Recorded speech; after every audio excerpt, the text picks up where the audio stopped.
Bir neçə gün öncə Bakı-Tbilisi-Bakı qatar reysinin açılacağı xəbərini eşitdik və bir neçə gün sonra, elə mayın 25-də axşam saatlarında olduğum Bakı Dəmir Yolu Vağzalından Tbilisiyə qatar reysinin reallaşacağını da biz görəcəyik. Və təbii ki, səfər edəcək sərnişinlər üçün maraqlıdır ki, səfər edəcəkləri qatarlar hansı standartda, ümumiyyətlə hansı normativdə olacaq. Biz də onu öyrənmək üçün ərazidəyik və qatarın standartlarını təqdim edəcəyik. İsveçrə şirkətinin istehsalı olan vaqonlar yeni nəsil təhlükəsizlik texnologiyası və bir sıra innovativ həllərlə təchiz olunub. Qeyd edim ki, Bakı-Tbilisi-Bakı qatarı 3 sinif üçün nəzərdə tutulub. Komfort, Komfort Plus və Lüks siniflər üçündür və bizim də hazırda olduğumuz bu vaqon Lüks sinifə aiddir və sərnişinlər bu Lüks sinifə daxil olarkən onları hansı kupeyə gözləyir, onu sizə mən təqdim etmək istəyirəm.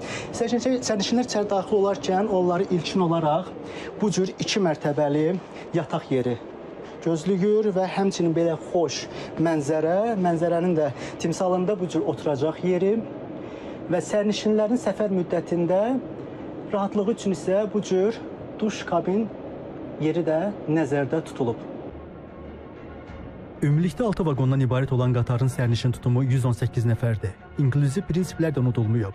Komfort sinifinə aid olan vaqonlardan biri xüsusi olaraq hərəkət məhdudiyyətli sərnişinlərin rahatlığı üçün dizayn edilib.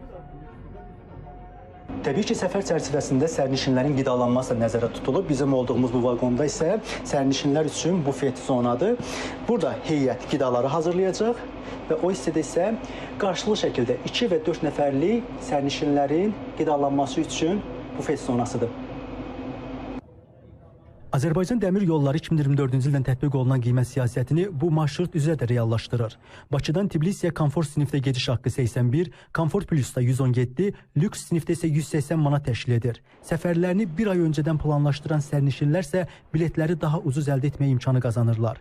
Qiymətlərin 6 il öncəki tariflərdən xeyli artmasına gəlincə, son 6 ildə nəzərə alaq ki, pandemiya dövründə ümumiyyətlə qlobal inflyasiya, yanacağın, elektrik enerjisinin qiymətlərinin artması, ümumilikdə bütün dünya üzrə dəmir yol nəqliyyatda o cümlədən dəmir yol nəqliyyatında qiymətlərin, tariflərin 110% artması, bunlar təbii ki, bu 6 ay ərzində təsir edir bu xidmətlərin yüksəlməsinə, qiymətlərin yüksəlməsinə və təbii ki, dəmir yolları olaraq biz də növbəti mərhələdə daha belə deyək, fərqli və uyğun tariflərlə sinifləri düşünürük ki, sərnişinlərimiz üçün daha uyğun olsun.